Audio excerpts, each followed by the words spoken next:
Bonjour à tous et bienvenue dans cette nouvelle vidéo des paluches et des bouquins. Alors aujourd'hui, nous recevons de nouveau Marion Sigaud. Bonjour Marion, comment vas-tu? Bonjour, je vais bien, je vais bien. Je vais aussi bien qu'on peut avec les affreuses nouvelles qui nous arrivent à flux tendu, mais personnellement, je vais bien. Voilà, et on va justement parler de ce sujet. Avant toute chose, je vais faire quelques propos concernant la chaîne. Donc connectez-vous aux réseaux sociaux, comme ça vous aurez les nouvelles, donc Instagram, Telegram. Le compte aussi Philanthropiste Librairie. Et n'hésitez pas à aider la chaîne avec un don sur Tipeee. On en a besoin en ce moment, je ne vous cache pas. Donc, faciliter la pérennité de cette chaîne. On le fait en dilettante. Ça prend du temps. On a des livres, on les lit. On fait ça pour vous. Donc, n'hésitez pas à aider et restez connectés jusqu'au bout. Alors, Marion, tu nous viens pour parler du conflit israélo-palestinien. Alors, je vais dire pourquoi déjà. Vaste sujet, Parce vaste que, sujet. parce que tu as très bien connu Israël, tu as très bien connu Palestine, tu y es allé d'innombrables fois, tu parles aussi l'hébreu, tu parles aussi en partie l'arabe, donc je pense que tu es assez Un petit peu. légitime pour... Assez mal, mais très mal même, mais bon, Oui, un mais petit tout peu de quand même, même. il y a eu une Oui, démarche. je comprends de quoi on parle. Je comprends de quoi Voilà. on parle. Donc, je voulais avoir justement ton avis. Alors, on entend de la part de différents auteurs, peut-être Pierre Hillard, Youssef Indy, Pierre-Antoine Plaquevent, et j'en passe, hein. Tout le monde parle de ce conflit aujourd'hui. Alors, d'après toi, moi, c'est une question qui est simple. Quelle est la source de ce nouveau conflit? Je parle de ce nouveau conflit parce qu'il y en a eu tellement. Bah, la source, c'est la même source du même conflit qui dure depuis un siècle, hein. C'est la mainmise d'une entité sioniste derrière laquelle il y a toute une population qui n'a pas forcément demandé à se comporte comme ça en son nom. Mais enfin bon, la mainmise sur des terres sur lesquelles il y avait une population. Cette population, c'est ce qu'on appelle les Palestiniens. C'est pas parce qu'ils n'avaient pas un État à eux, parce que c'est vrai qu'avant l'État d'Israël, il y avait les Anglais. Avant les Anglais, il y avait les Turcs.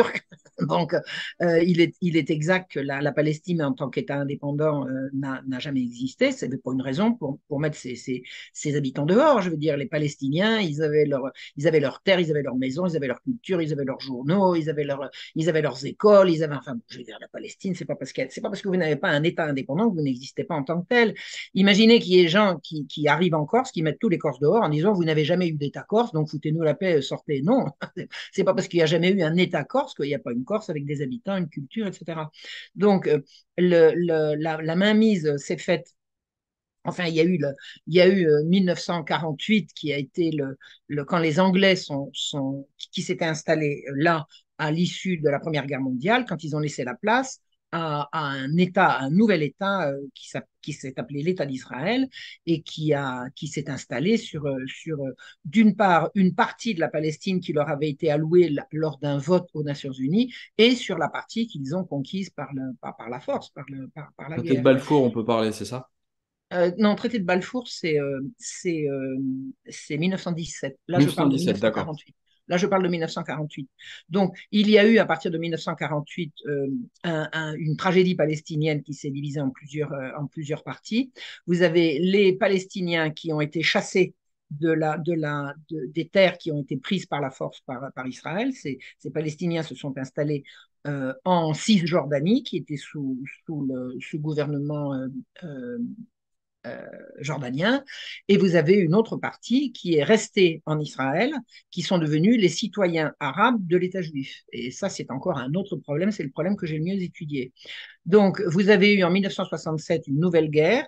Là, les Israéliens ont conquis la Cisjordanie et c'est là qu'ils ont commencé à faire des colonies, des colonies, des colonies, c'est-à-dire à estimer que les Palestiniens, ils étaient là, ils étaient en trop, il fallait qu'ils se poussent pour laisser la place aux Israéliens. Donc, je sais que l'État d'Israël a été systématiquement condamné par les Nations Unies pour cette colonisation. Ils s'en fichent, ils s'en tapent, ils continuent, ils continuent, ils continuent. Moi, ce que j'ai connu d'Israël, quand j'y étais, c'est que mes amis étaient systématiquement contre, mais absolument contre cette colonisation. Ils disaient la Cisjordanie, c'est ce qu'il faudra rendre aux Palestiniens quand on aura une solution à deux États. Et j'ai toujours vu la société israélienne déchirée en deux grandes parties, avec des contours assez flous. Mais ceux qui disent les Arabes, il faut qu'on les soumette, et ceux qui disent les Arabes, il faut qu'on s'entende avec. Voilà, en gros. Donc, on peut dire, c'est un peu difficile de dire il y a d'un côté la gauche, d'un côté la droite, parce que j'ai rencontré des gens de droite qui étaient très très pacifistes et des gens de gauche qui étaient complètement au bout de feu. Donc, c'est pas vraiment comme ça que ça se passe. Mais je sais qu'en Israël, vous avez des gens raisonnables et des gens complètement cinglés. Les gens complètement cinglés, ils ont l'impunité totale. Je veux dire, moi, j'ai vu des arrachages au bulldozer, des arrachages d'oliviers. Quand vous savez le temps que ça met un olivier à pousser, j'ai été témoin. Hein, c'était en Galilée d'ailleurs. C'était pas dans les territoires occupés, c'était en terre israélienne sous législation tout à fait israélienne et reconnue par les nations comme telle.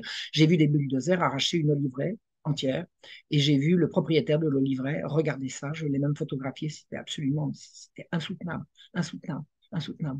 Donc les juifs, ils ont besoin, enfin les juifs, ceux qui prétendent parler au nom des juifs, parce que je sais bien que l'unanimité est loin d'exister là-bas, ils disent Dieu nous a donné cette terre, on vous la prend. Alors Dieu laisse tomber. D'abord, Ben Gurion, qui est quand même le premier ministre de ce pays, était un anti-religieux, mais acharné. Il voulait pas entendre parler de Dieu. Lui, c'était un laïcard. Maintenant, c'est loin derrière, hein, parce que ce sont les fous de Dieu côté israélien maintenant qui font la loi et qui disent on prend cette terre parce que Dieu nous l'a donnée. Bon, je ne peux pas dire que c'est inextricable, parce qu'aucun conflit n'est véritablement inextricable. Ce que je veux dire, c'est que c'est extrêmement compliqué. On ne peut pas prendre les uns pour taper sur les autres, c'est beaucoup plus compliqué que ça. Et la situation évolue sans arrêt, sans arrêt. Donc, c'est dur on peut pas dire, c'est pas une situation où on peut dire il y a qu'à Faucon. Ça n'existe pas. Il n'y a pas d'Yaka Faucon. Il y a une chose absolument à faire, c'est ce que j'ai vu d'ailleurs faire en Afrique du Sud, parce que j'ai fait aussi un séjour en Afrique du Sud et j'ai un petit peu étudié le problème. Si on veut s'entendre, il faut mettre tous les crimes, faut reconnaître les crimes qui ont été commis. On ne fera, il n'y aura aucune solution en disant on passe son mouchoir dessus et non, non, non, il faut que les torts aient été reconnus des deux côtés, aient été mis à plat et c'est là qu'une solution pourra éventuellement être trouvée. Alors moi, la solution de deux États, j'y croyais, j'y crois plus. Je pense que, comment voulez-vous, vous avez 2 millions et demi presque 2 millions et demi d'habitants à Gaza, ils vont faire un État avec ceux qui sont en Cisjordanie à 300 kilomètres de là, ça n'a pas de sens. Je pense qu'il faut raisonnablement se dire, on va créer un seul État et tous les citoyens auront des droits égaux avec des différences culturelles sur ceci ou sur cela, mais vivre dans des mêmes frontières qui seront reconnues par les États. Et je pense que la cohabitation est tout à fait faisable. De toute façon, elle existait avant. Les juifs, les chrétiens et les musulmans ont cohabité jusqu'à l'arrivée d'Israël, hein, et ils cohabitaient très bien.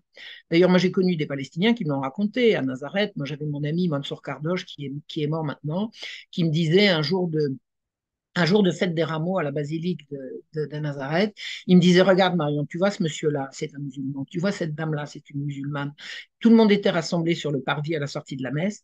Il me dit, tu vois, ils se sont endimanchés comme nous, ils sont venus se faire beau comme nous, ils viennent fêter avec nous la fête des rameaux, parce que à nos fêtes, ils se rendent et nous allons au leur, et ça a toujours été comme ça.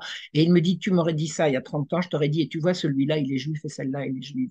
Parce que jusqu'à ce que l'État d'Israël vienne faire des droits spéciaux aux uns et plus de droits aux autres, les gens vivaient en bonne intelligence les uns à côté des autres. Et ça a toujours été comme ça jusqu'à l'arrivée du sionisme.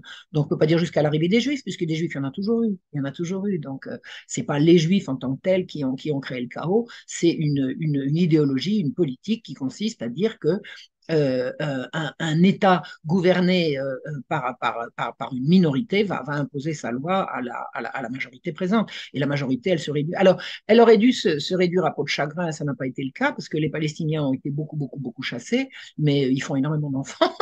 Ils font énormément d'enfants et finalement ils se maintiennent sur le plan démographique. Mais ils sont chassés de leurs terres, ils sont chassés de. Moi j'ai participé, enfin j'ai assisté en direct à des expropriations de terres. Je vous parle pas de l'arrachage des oliviers, là je parle encore d'autre chose.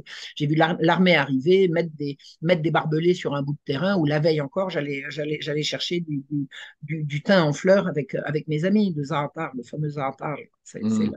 un truc extraordinaire. On va chercher dans les collines, c'est du thym en fleurs. Et l'armée arrive, elle bloque tout, elle dit maintenant la route, halte, ne passez pas, barbelé, machin, sac de sable et tout. Et puis quelques temps après, on apprend qu'il y a une implantation juive qui va se faire là, alors qu'il n'y a pas besoin, il n'y a pas besoin. Moi, j'ai connu la situation au début des années 90, quand on est allé chercher des centaines de milliers de juifs russes pour remplir les colonies en question.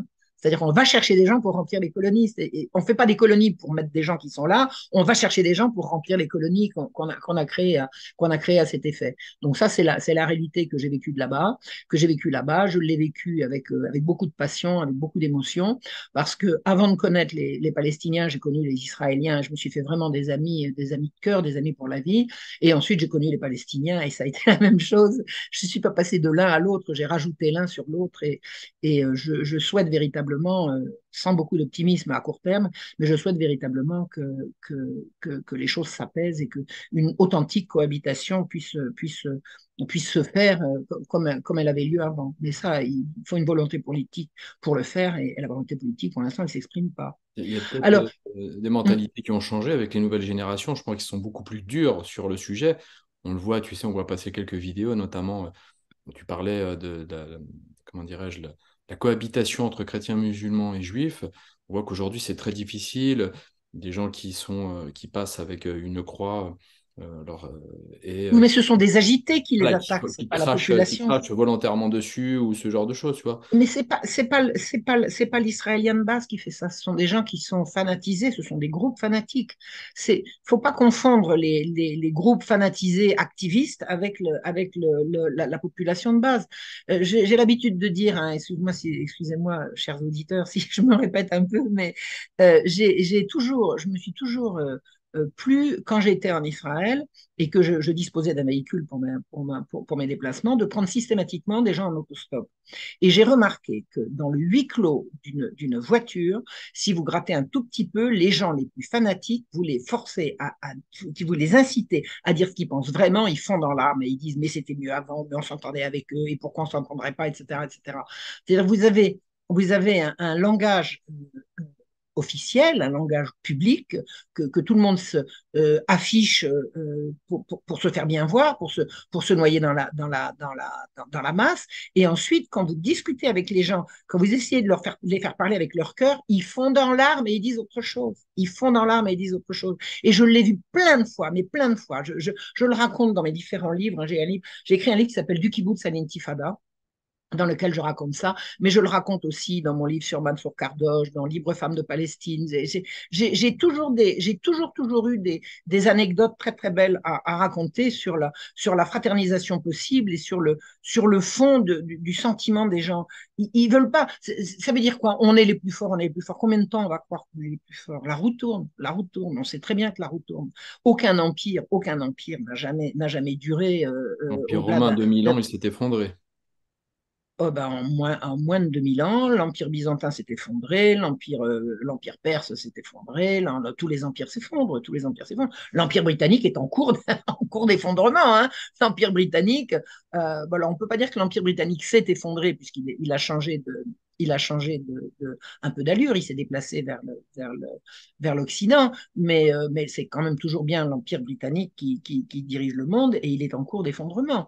Donc il y a pas de domination qui soit imposée à des populations qui puissent durer éternellement. Ça n'existe pas. Donc, la domination des Israéliens sur les Palestiniens, on sait qu'elle aura une fin, puis la fin, j'ai l'impression qu'elle est amorcée, là.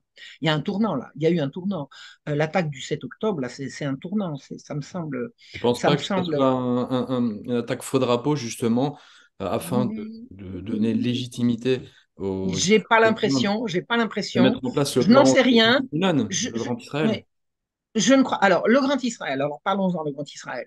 Moi, j'ai découvert il y a de nombreuses années que sur une pièce de monnaie, c'est pour moi qui l'ai découvert, c'est un ami palestinien qui me l'avait montré, sur la pièce de monnaie de 10 agorotes, qui sont l'équivalent des 10 centimes du shekel, il y avait le Grand Israël. C'est-à-dire que vous avez le chiffre 10 agorotes d'un côté, puis de l'autre côté, vous avez une carte où vous avez de l'Égypte à l'Iran, quoi. Ça veut dire le Grand Israël. Donc, ça veut dire que c'est dans les tuyaux, c'est dans les projets, c'est dans les plans. Mais quelle chance ces gens ont-ils d'y arriver? Je veux dire, pour qu'un État qui n'a réussi à se faire Faisable, voilà. que des ennemis à la fois localement et à la fois internationalement, parce que l'actuel bombardement de Gaza est en train de souder, de faire quelque chose qui n'avait jamais existé, c'est de faire la soudure et l'union de tous les musulmans. On n'a Chiite et jamais vu ça. sunnite.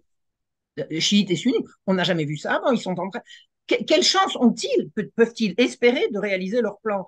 Que ce soit leur intention, l'affaire est entendue, que ce soit faisable, ça me semble totalement insensé. Comme d'ailleurs le plan qui consiste à dire la bande de Gaza, on va vous envoyer en Égypte. Mais attendez, mais ils s'imaginent quoi? Que ça va se faire comme ça?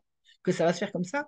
Que les gens vont sortir de chez eux et que ils vont accepter d'aller dans des villes de tentes, dans un désert. Attendez, le Sinaï, j'y suis allé plusieurs fois, c'est l'enfer, il fait 50 à l'ombre. Enfin, écoutez, il y a des sources, mais il y a des sources pour faire boire les chameaux de quelques bédouins, il n'y a pas de source pour faire vivre 2 millions de personnes, c'est hallucinant. C'est un projet de génocide. Alors, je ne dis pas que c'est un génocide qui est en cours, parce que je ne le pense pas, mais en tout cas, c'est un projet génocidaire, c'est une évidence. Faire sortir 2,5 millions de Gazaouis et les envoyer dans le désert, c'est faire ce que les Turcs ont fait aux Arméniens à partir de, enfin, en 1915 et 1916, c'est sortir les gens de chez eux, leur dire il y a une solution là-bas, allez-y, marchez, avancez, et puis vous n'arriverez pas au bout. Parce que quand vous sortez les gens de chez eux, qui n'ont plus à boire, qui n'ont plus à manger, qui n'ont plus où se couvrir, et que vous avez des hordes de salopards qui leur tombent dessus, en quelques mois, c'est plié. D'ailleurs, combien de temps, combien de temps penses-tu pouvoir vivre si tu sors de chez toi, que tu es obligé de marcher jour et nuit, que tu n'as ni à boire ni à manger, tu vas tenir combien de temps? Un peu, hein. Si tu n'as pas à boire, tu vas tenir 2 jours, c'est terminé, le grand maximum. Voilà, voilà. Et c'est ce qui se passe. Alors au début, les Arméniens, quand ils sont sortis, ils avaient quelques provisions, puis rapidement, les provisions, elles se sont épuisées, et puis des hordes de salopards leur sont tombés dessus pour les tyranniser, pour les martyriser, pour les exterminer. Mais ils ont exterminé ceux qui avaient survécu, parce que la plupart sont morts de faim, de faim, de soif et d'épuisement. Donc c'est la solution de faire sortir les Gazaouis de Gaza, c'est ça. Ça va pas se faire. Je veux dire, ils rêvent debout. C'est un rêve cauchemardesque, mais ils rêvent debout, ça ne va pas se faire. Et les bombardements actuels sur Gaza, je veux dire, c'est en train de retourner contre Israël des gens qui n'y étaient pas forcément opposés. C'est insensé. Je veux dire, c'est la population la plus concentrée du monde sur laquelle on voit des bombes. Des Mhm. bombes, mais Mhm. des bombes, c'est monstrueux, c'est monstrueux. On leur coupe l'eau, on leur coupe l'électricité, ils boivent de l'eau de mer. T'as L'eau déjà salée, essayé oui, de oui, boire de c'est l'eau de ça. mer? Parce que Mais l'Israélien c'est pompe l'eau de Gaza, de la bande de Gaza pour eux, les Israéliens. Et eux boivent l'eau de alors, mer. d'une part, d'autre part, à partir du moment où l'infrastructure n'est pas au point, les gens continuent de creuser pour avoir de l'eau, mais à force de creuser, l'eau de mer remplit les vides. Tu vois, si tu as une nappe phréatique et que tu la pompes, ça fait un vide, et la mer qui est tout à côté, et que c'est comme c'est très sableux, elle remplit. Donc, les gens font des puits, et il y a de l'eau de mer qui sort de leur puits. Non, mais c'est assez hallucinant. Moi, j'ai vu, on m'a montré quand j'étais à Gaza il y a longtemps, hein, je sais que ça ne s'est pas arrangé, ça n'a pu qu'empirer. La dernière fois que j'étais à Gaza, je crois que c'était en 98, que c'est pas 97 ou 98, c'est pas d'hier, ça commence déjà à faire. Mais je sais que ça n'a fait qu'empirer, mais on me montrait, tu prends un verre d'eau, tu mets une fleur dedans, là-dedans, tu peux pas. L'eau fait, alors, et c'est l'eau qu'on donne aux enfants, c'est l'eau qu'on donne aux enfants, c'est l'eau qu'on donne. C'est monstrueux, c'est une misère, c'est une épouvante ce qui se On voit passe les là-bas. premières C'est victimes vraiment. sur les enfants, hein. On voit tourner beaucoup Alors de les premières, mais pauvres c'est gamins. les civils, ce sont des civils. À Gaza, ce sont des civils. Je sais bien qu'il y a il y a des, des, des commandos qui se sont constitués, des gens qui ont organisé. Je veux dire, moi, en France, c'est la même chose. Hein. En France, en 1940, il y a des gens qui ont commencé à s'organiser, à faire des réunions souterraines, à s'armer, et puis voilà, et puis à harceler l'occupant. Bon, là, l'occupant, il est de l'autre côté du barbelé. Au fait, tu sais comment ça s'appelle un espace en plein air entouré de barbelés? Comment ça s'appelle? Un espace en plein air entouré de barbelés, un espace dans lequel se trouve une population civile. Ça s'appelle comment? Camps de Un concentration. camp de concentration. Un camp de concentration. Le camp de concentration, c'est une invention des Anglais en Afrique du Sud pendant la guerre des Bourses. Pendant que les Anglais se battaient contre les Afrikaners, ils ont décidé pour les vaincre, pour les réduire, d'enfermer leurs femmes et leurs enfants dans leur village qu'ils avaient entouré de fils de fer barbelés, ce qui faisait. Alors le fil de fer barbelé venait d'être inventé. Alors je ne sais pas exactement de quand ça date, mais c'est la première application monstrueuse du fil de fer barbelé. La caractéristique du fil de fer barbelé, c'est qu'il est infini. Vous pouvez faire 10 km de fil de fer barbelé, il suffit de les rabouter. Donc, le principe du camp de concentration a été inventé par les Britanniques pendant la guerre des Bourses au début du XXe siècle. Alors, ne me demandez pas des dates précises parce que je veux pas dire des grosses bêtises, mais au début du XXe siècle, c'est-à-dire il y a plus de 100 ans maintenant. Et on enfermait là-dedans des femmes et des enfants, on faisait rentrer ni le boire ni le manger, et ils mouraient de faim. Ils mouraient de faim, ils mouraient dans des conditions atroces, et c'est les Anglais qui ont inventé ça. Donc le camp de concentration, ça n'a rien à voir avec l'Allemagne nazie, a priori, hein, ça a à voir avec la domination qu'on impose à une population civile, et Gaza a les caractéristiques du camp de concentration. Alors on dit un camp de concentration à ciel ouvert, c'est toujours à ciel ouvert un camp de concentration. C'est par définition à ciel ouvert. Donc on peut dire une prison à ciel ouvert ou un camp de concentration. Et Gaza, on ne peut pas sortir de Gaza. Moi, chaque fois que je suis allé à Gaza, c'est le plus grand on, on, camp de concentration du monde, on peut dire ça. J'avais déjà entendu ben ça. oui, oui, c'est clair, c'est clair. Mais je ne sais pas s'il y a au monde d'autres lieux où on enferme les gens comme ça, derrière des barbelés, avec impossibilité de rentrer ou de sortir. Réfléchis comme ça. Moi, la dernière fois que je suis allé à Gaza, c'était absolument insensé. Vous mettez 1 heure à passer. C'est-à-dire que vous sortez d'Israël, que Israël se défende quand vous sortez de Gaza et que vous voulez rentrer en Israël. Qu'on vous dise, attention, allez, où vous avez été, gna gna, sécurité et tout. Bon, je peux l'entendre, mais quand vous sortez d'Israël, vous rentrez dans Gaza. En quoi ça regarde les Israéliens, ce que vous avez sur vous? Ça peut leur faire. Une fois qu'ils ont compris que vous n'aviez pas d'armes, qu'est-ce que c'est que toutes ces questions? Qu'est-ce que tu vas faire là? Est-ce que tu es gna gna, etc. De quoi je me mêle? De Pas quoi je me mêle? paranoïaque. Non, non, mais attendez, moi je vais à Gaza parce que j'ai des amis qui m'attendent. Comment il s'appelle? Allez vous faire voir. Il s'appelle Mohamed, ça vous va? Non, mais non, en plus, on vous vide le sac, on sort des trucs qui. Non, non, mais c'est fou. Alors, je suis rentré 2 fois, enfin 2 fois, je suis rentré plus de fois que ça à Gaza, mais je suis rentré à part le nord, par le nord, et j'y suis rentré également par le sud. J'y suis rentré également en venant d'Égypte. J'ai connu les. Vous rentrez à Gaza par l'Égypte, vous avez les Israéliens qui vous filtrent. Il y a Israël entre Gaza et l'Égypte. C'est eux qui vous filtrent. Et ils vous sortent des sacs. Et moi, j'avais acheté des petits souvenirs. J'étais avec des Français, là. On avait acheté des petits souvenirs. Ils vous sortent du sac ce qui leur convient pas. Ils le mettent à la poubelle. Mais attendez, une arrogance. Oh là là là. Oh là là là là. Mais j'aimerais pas être dans la peau de ces gens-là. Ils doivent avoir des problèmes de conscience de temps en temps. Et s'ils n'en ont pas, ça les rattrapera encore C'est pire, pas, quoi. apparemment, c'est le peuple élu. Donc, Non, on peut pas dire ça. Oui, ah, que des gens le ce croient. sont eux-mêmes qui Non, le mais disent, hein. Mais c'est pas tout le monde qui le dit, c'est pas tout le monde qui le dit. Moi, les amis israéliens que je me suis fait, ils ont jamais cru qu'ils étaient le peuple élu, ils ont cru qu'ils étaient le peuple qui était emmerdé par des gens qui voulaient qu'il soit le peuple élu et qui voulaient vivre comme tout le monde. Il y a eu d'Israéliens qui sont devenus sionistes par rejet de l'idéologie du ghetto, de la, comment dire, par rejet de la religion juive, par rejet de religion juive. Ces gens-là, maintenant, ils sont morts. Hein. Ceux que j'ai aimés le plus tendrement, maintenant, ils sont devenus vieux, ils sont morts. Et, euh, je vois bien ce qu'ils me racontaient. Nous, les rabbins, on veut pas de leur religion à la con. Nous, on veut être laïque, on veut vivre comme tout le monde. Et puis voilà, puis ça les a rattrapés. Ce qu'on vous a raconté pour vous faire venir là, et puis la réalité que vous y trouvez, il y a quand même il y a quand même une sacrée différence. Hein.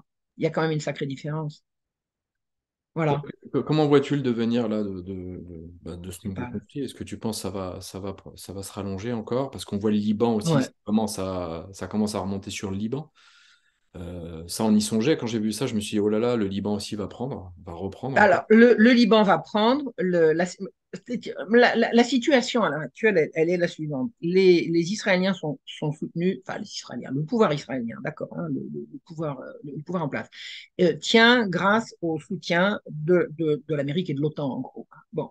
Mais l'Amérique et l'OTAN sont quand même en position de plus en plus difficile, de plus en plus contestée partout. Je veux dire, la montée de la Russie, la montée de la Chine, la montée de l'Inde, la montée de l'Iran, etc., tout ça, le principal allié d'Israël est mis à mal. Donc, Israël a mangé son pain blanc. À l'heure actuelle, les Israéliens ont montré que leurs services de renseignement ne sont pas si géniaux que ça, d'une part, et qu'ils sont pas capables, ils ne sont pas capables militairement de se battre contre des armées aguerries. Jusqu'à présent, ils ont pris une déculottée au Liban il n'y a pas si longtemps. Ce qu'ils savent faire avec leurs soldats, c'est semer la terreur dans les villages. Alors ça, ils savent faire. Semer la terreur dans les villages, aller emmerder les pèlerins, aller... Voilà, ça, ils savent faire. Mais se battre, ça fait combien de temps qu'ils ne se sont pas battus? Ça fait combien de temps qu'ils ne se sont pas battus? Moi, je pense que les militants à Gaza, enfin les combattants à Gaza ont l'air particulièrement aguerris et bien entraînés. Alors, je ne sais pas comment ils font pour s'entraîner dans les tunnels, mais enfin bon, en l'occurrence, ils ont l'air particulièrement efficaces dans ce qu'ils font. Le sud Liban également. Donc, vous avez 2,5 millions de Gazaouis. Vous avez au sud Liban, il y a combien de Palestiniens au Liban? Il y en a encore bien 1,5 million. Je ne connais pas les chiffres, mais ça ne peut pas être au-dessus du million. La Cisjordanie, il y en a combien? Et puis en Israël même, il y en a combien? S'ils s'y mettent tous, s'ils s'y mettent tous, Israël sera vaincu. Donc il n'y a pas d'autre solution que de Mais négocier. tu regardes, il y avait le souci, c'est que personne s'y met, mais il y a une chose, il y avait une phrase d'Ibn Khaldoun qui disait les Arabes se sont mis d'accord d'une seule chose, de ne jamais être d'accord entre eux. C'est ça aussi le problème, c'est qu'ils sont facilement divisibles, si je puis dire. Oui, Euh, mais pourquoi est-ce que les Arabes s'entendraient? Arabe, c'est une langue. Pourquoi est-ce qu'un Marocain, c'est-à-dire un arabophone, va s'entendre avec un Saoudien? À quel titre? Je veux dire, pourquoi est-ce que les Arabes s'entendraient plus que les Européens? Pourquoi est-ce qu'on ne dit pas les francophones sont fichus de s'entendre? Mais attendez, mais les francophones, c'est qui? C'est qui? C'est la France, c'est la Suisse, c'est la Belgique, c'est le Canada, et puis c'est toute la partie de l'Afrique qui parle français. Pourquoi est-ce qu'on s'entendrait a priori? Le monde arabe, c'est une unité linguistique. Alors, on confond beaucoup le monde arabe avec le monde musulman parce qu'il y a effectivement le monde arabe s'est étendu, l'arabe s'est étendu par la conquête musulmane, mais la conquête musulmane n'a pas empêché qu'il y ait des arabes chrétiens et qu'il y ait des arabes juifs. On peut être juif et arabe, je suis désolé, en Israël ça n'existe pas, mais partout ailleurs ça existe.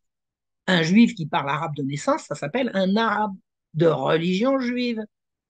Et les chrétiens de religion juive. Et tous les chrétiens d'Orient ne sont pas arabes, puisque vous avez les Arméniens, du moins ce qu'il en reste après la grande catastrophe, qui sont chrétiens et qui ne sont pas arabes.